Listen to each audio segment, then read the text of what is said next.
My name is Ashley, and I want to share my story with you. Let's go back to the beginning, where it all started, a fresh start filled with hope and dreams. Mark and I had been together for 5 wonderful years before we decided to tie the knot. Our love was strong, and we were excited to embark on this journey as husband and wife. We found our dream home, a cozy little house with a white picket fence, and began turning it into a place that reflected our personalities and dreams. One sunny morning, as I stood in the kitchen sipping my coffee and gazing out at our blossoming garden, Mark entered with a grin on his face. "Morning, beautiful," he said, planting a gentle kiss on my cheek. "Can you believe this is our home? It's a new chapter, a new beginning for us." I turned to face him, my eyes filled with joy. "I know, Mark. It's incredible. I can't wait to fill this house with love and laughter and soon the pitter-patter of little feet." Mark's eyes sparkled with excitement. "Yes, a baby, our own little bundle of joy. I can already imagine playing catch in the backyard and reading bedtime stories. Our family is growing, and it's going to be amazing." We spent the day decorating the nursery, choosing soft colors and adorable animal motifs. The room felt warm and inviting, waiting patiently for our little one's arrival. As the weeks turned into months, my baby bump grew, and with it, our anticipation. Mark showered me with love and attention, always making sure I was comfortable and well taken care of. We attended parenting classes together, eagerly learning everything we could to prepare for our new roles as mom and dad. One evening, we sat on the porch swing, holding hands and watching the sunset.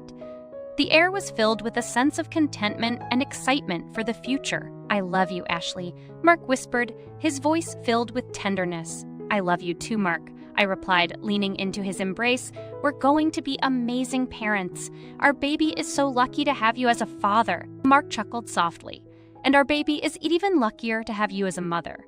You're going to be incredible, Ashley. I can't wait to see our little one's face, to hold them in my arms." Tears of happiness welled up in my eyes. "I can't wait either, Mark. Our love created this miracle, and together, we'll give them the best life possible." That night, as we lay in bed, Mark gently placed his hand on my stomach, feeling the subtle kicks of our unborn child. We fell asleep, dreaming of the beautiful family we were about to create. Little did we know that our journey would take an unexpected turn, testing the strength of our love and resilience in ways we never imagined. As my pregnancy progressed, Mark's behavior started to change. He began staying late at work more often, leaving me alone at home with my growing concerns. Thoughts of his late nights and sudden preoccupations plagued my mind, creating a storm of doubt within me. One evening, as I sat on the couch flipping through a parenting magazine, I couldn't shake the feeling that something was off. Mark had promised to be home early that night, but the minutes turned into hours, and he was nowhere to be seen.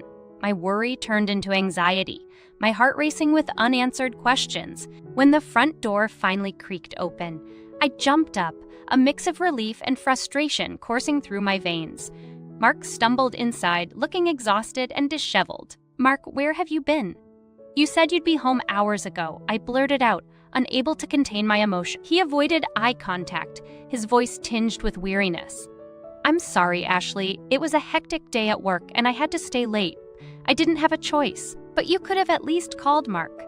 "I've been worried sick," I replied, my voice trembling with a mix of anger and concern. He sighed, running a hand through his hair. "I know, and I'm sorry. Things have been really intense lately. The company is going through some changes, and I've been assigned additional responsibilities. I didn't want to burden you with my work stress, but I understand that I should have kept you informed. Please forgive me." His words held a hint of sincerity, but doubt still lingered in my heart. Was he telling the truth, or was there something more to his late nights? I decided to give him the benefit of the doubt, hoping that my worries were merely the product of pregnancy hormones and an overactive imagination. His days turned into weeks, and Mark's late nights at work became a regular occurrence. Each time he walked through the door, exhaustion etched into his face. I found myself questioning his motives. The doubts gnawed at me, slowly eroding the trust we had built. One evening, as we sat at the dinner table, the weight of my worries became too heavy to bear. I took a deep breath and mustered the courage to address the elephant in the room. "Mark, can we talk?" I said, my voice soft but filled with a tinge of unease. He looked up from his plate, concern flickering in his eyes. "Of course, Ashley. I've noticed that you've been coming home late a lot lately, and I can't help but feel worried. Is everything okay? Is there something you're not telling me? I asked, my voice trembling slightly. Mark's gaze softened, and he reached out to hold my hand. Ashley, I promise you, there's nothing you need to worry about. I know I've been distant, but it's solely because of the work pressures I mentioned before. I want you to trust me, to believe that I'm doing everything I can to support our family. I love you and our baby more than anything in this world. His words were reassuring, yet the seed of doubt remained.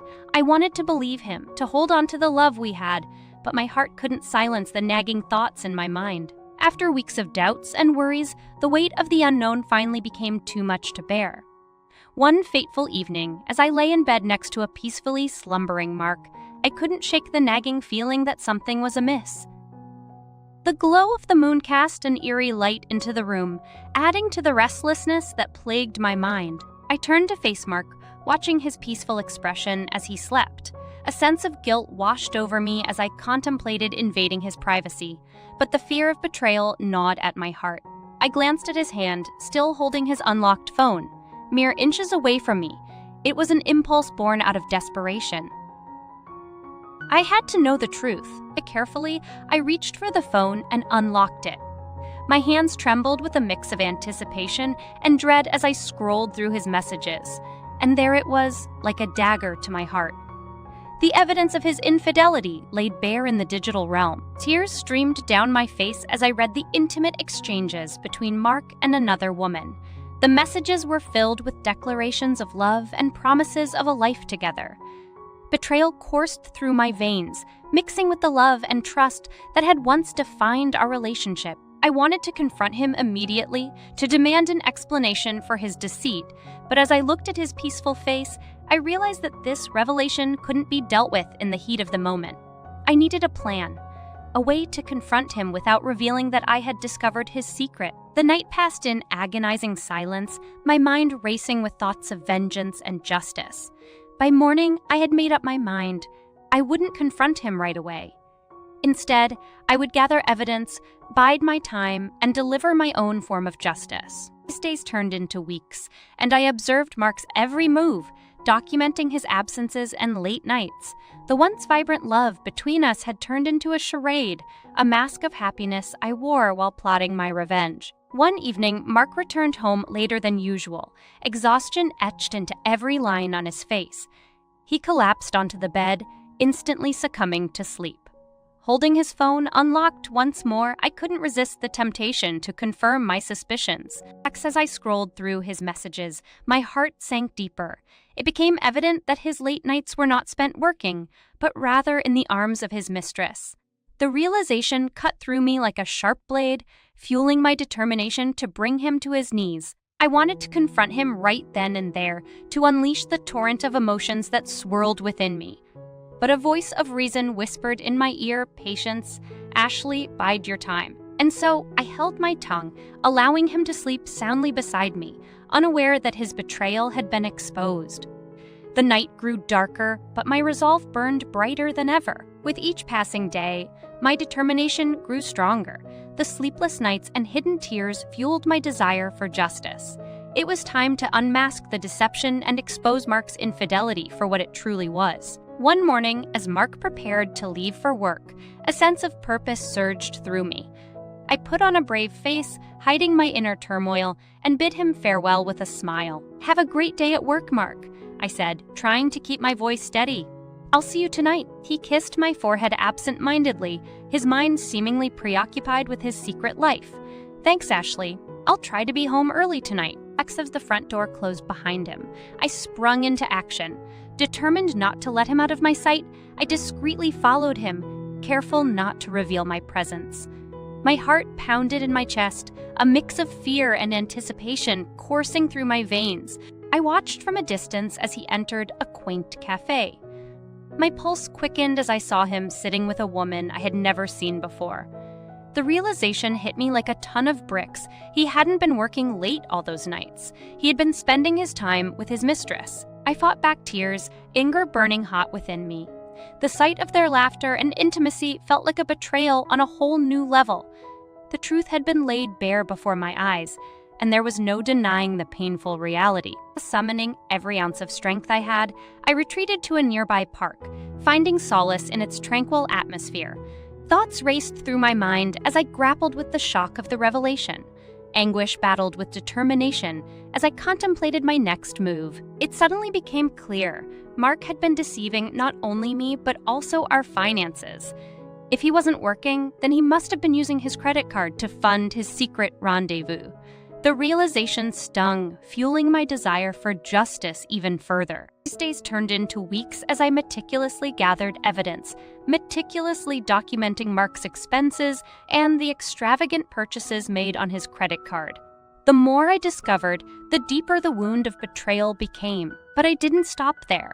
With a mixture of determination and a touch of audacity, I packed up his belongings, the remnants of a life built on lies, and sent them to the hotel where he had been meeting his mistress. It was a bold move, a visual representation of the shattered life he had created. As the days passed, I mustered the courage to broach the subject with our son, Ethan. Wise beyond his 8 years, he understood the gravity of the situation. Sitting together in his room, surrounded by toys and innocence, I asked him the question I had been dreading. "Ethan, sweetheart, do you want to leave and start fresh?" I asked, my voice laced with both sadness and determination. He looked up at me, his eyes reflecting a mixture of understanding and unwavering support. "Mom, I don't want to see Dad hurting you anymore. I want us to be happy, even if it means leaving him behind." Tears welled up in my eyes as I embraced my son tightly, grateful for his wisdom beyond his years. We made the decision together to leave behind the pain and embark on a new chapter. Just the two of us. With a heavy heart, I packed our belongings, leaving behind the shattered remnants of a life we once shared. We moved to a new house, a fresh start where the echoes of betrayal would slowly fade away. As time passed, Mark returned from his supposed business trip, unaware of the impending storm awaiting him. He stood before me, remorse etched into his face, realizing that his reckless actions had left him with nothing. With the truth of Mark's infidelity and financial betrayal exposed, I couldn't simply stand by and let him continue his deceitful ways. It was time to take matters into my own hands, to reclaim the power he had stripped away from me. The day Mark announced his departure for a supposed business trip, I saw through his facade. It was crystal clear that he was using the trip as an opportunity to be with his mistress, to continue the charade of his double life. But this time, as the front door closed behind him, a surge of determination coursed through my veins. I knew exactly what I needed to do. I grabbed my laptop and began researching, gathering information that would allow me to deliver a blow that he would never see coming. With every click and keystroke, my plan took shape. I discovered the hotel where he was staying with his mistress. An oasis of secrets and lies. It was time to turn the tables, to make him face the consequences of his actions. I blocked his credit card, ensuring that he would be unable to use it for his clandestine rendezvous. It was a small act, a mere taste of the pain he had inflicted upon me, but it was a start, a way to disrupt his carefully constructed world. Next, I packed up his belongings, each item carrying the weight of his betrayal. The clothes, the personal mementos. Everything that once represented a life built on love and trust now symbolized deceit and heartache. I meticulously labeled each box, addressing them to the hotel where he had sought refuge with his mistress. With a mix of resolve and sadness, I arranged for the boxes to be shipped to the hotel, knowing that the arrival of his belongings would serve as a stark reminder of the shattered life he had left behind. It was a moment of poetic justice, a way to unmask his secrets for all to see. Weeks passed, and I focused on rebuilding my life, creating a safe haven for my son and me. Our new home was filled with love and healing, a sanctuary where the wounds of betrayal slowly began to mend. Then, the day of Mark's return arrived, and with it came an unexpected twist. He stood before me, remorse etched into his face, realizing that his reckless actions had left him with nothing. "I have nothing left," Mark admitted, his voice filled with defeat. "I've lost everything because of my own selfishness and mistakes." I looked at him, the pain of his betrayal still etched in my heart. "Mark, you made your choices. You shattered the trust we had, and you have to face the consequences. I can't forgive you for what you've done." His eyes pleaded for forgiveness, but I stood my ground, my voice steady. Our son and I deserve better. It's time for us to move on, to build a life without the deceit that plagued our marriage. Ethan, our young and perceptive son, stood beside me, his unwavering support a testament to the strength we had forged together. You hurt Mom, Dad. I can't forgive you either. A couple of weeks later, the divorce was finalized, a necessary step to sever the ties that bound us. It was a painful process, but one that paved the way for a new beginning. As the dust settled and the scars began to heal, I reflected on the path I had taken. I had chosen to take control of my own destiny, to fight for justice in the face of betrayal. My actions, although unconventional, had allowed me to reclaim my power and set the course for a brighter future. After the tumultuous journey of betrayal, revenge, and healing, a sense of calm settled over our lives. Ethan and I moved into a new house, leaving behind the painful memories and shattered dreams of our old life. It was a symbolic step toward embracing the future and creating a haven of love and stability. As we settled into our new home, I couldn't help but feel a mix of emotions: relief, sadness, and a glimmer of hope. This was our chance to rebuild, to redefine our lives on our terms. The walls of our new house echoed with laughter and joy as Ethan and I created new traditions and cherished moments. We painted rooms together, choosing colors that evoked a sense of peace and harmony. It was a collaborative effort, a symbol of our unity in the face of adversity. These days turned into weeks, and the wounds of betrayal slowly began to heal. The support of friends and family, along with the unwavering love of my son, provided the foundation I needed to navigate this new chapter of life. One sunny afternoon, as I watched Ethan play in the backyard, a sense of contentment washed over me. I realized that our journey had not defined us. It had strengthened us. It was a testament to the resilience and determination that lay within our hearts. A month later, Mark returned, a changed man, stripped of his illusions and left with nothing. He stood before me, remorse etched into every line of his face, the weight of his mistakes evident in his eyes. "I've lost everything, Ashley," he admitted, his voice filled with regret. "I had it all, and I threw it away for something fleeting. I don't expect your forgiveness, but I want you to know that I'm truly sorry for the pain I've caused." I looked at him, my voice filled with a newfound strength. "Mark, I appreciate your apology, but forgiveness is not something that can be given easily or quickly. The wounds are still fresh, and it will take time for the scars to fade. We need to focus on moving forward." Separately, Ethan, standing beside me, chimed in, his voice filled with conviction. "Mom, we can be happy without him. We deserve better." Mark nodded, a mixture of acceptance and remorse on his face. "You're right, Ethan. Your mother is a remarkable woman, and she deserves happiness. I hope that someday she can find it." And with that acknowledgement, Mark left our lives, a chapter closed but not forgotten. It was a turning point for all of us, a recognition of the irreparable damage caused by his betrayal and a commitment to building a better future. Months turned into years, and life continued to unfold. Ethan grew into a resilient and compassionate young man, thriving in his studies and hobbies. Together, we embraced new experiences, creating memories that filled our hearts with warmth. As for me, I focused on self-discovery, nurturing my own passions and aspirations. I delved into new hobbies, reconnected with old friends, and found solace in my own strength. The wounds of the past may have left scars, but they also served as a reminder of the resilience that defined me. And so, a new life began, a life filled with hope, forgiveness, and the unwavering love between a mother and her son. We had overcome the trials that threatened to break us, emerging stronger on the other side. As I look back on our journey, I am grateful for the lessons learned and the strength we found within ourselves. Life had tested us, but we had triumphed. The scars remained, but they were a testament to our resilience and the capacity to heal.